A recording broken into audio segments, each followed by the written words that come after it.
If the tax plan he described were a tax plan I was asked to support, I'd say absolutely not. I'm not looking for a $5 trillion tax cut. What I've said is I won't put in place a tax cut that adds to the deficit. That's part one. So there's no economist can say Mitt Romney's tax plan adds $5 trillion if I say I will not add to the deficit with my tax plan. I thought it was significant that Romney came out directly and said my tax plan will not increase the deficit. It's been kind of a flip-floppy position, but to have him come right out and say that, I think he'll be held to that after the election if he is elected. I also thought Obama gave one of the best defenses of Obamacare that we've seen so far in the campaign.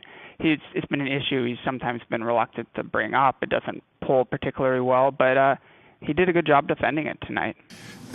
Governor Romney said this has to be done on a bipartisan basis. This was a bipartisan idea. In fact, it was a Republican idea. And Governor Romney, at the beginning of this debate, wrote and said, what we did in Massachusetts could be a model for the nation. What this is a group of healthcare experts, doctors, et cetera, to figure out how can we reduce the cost of care in the system overall. Because there are two ways of dealing with our healthcare crisis. One is to simply leave a whole bunch of people uninsured and let them fend for themselves, to let businesses figure out how long they can continue to pay premiums until finally they just give up and their workers are no longer getting insured. And that's been the trend line.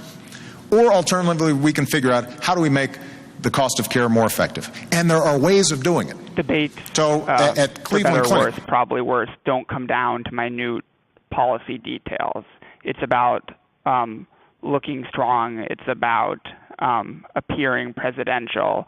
And so the people who are still undecided at this point are mostly lower information swing voters. And so they're not going to be parsing through like the details of their policies. I think they're more interested in seeing kind of short sound bites, which is unfortunate, but it's the way that these debates are going to be framed afterwards.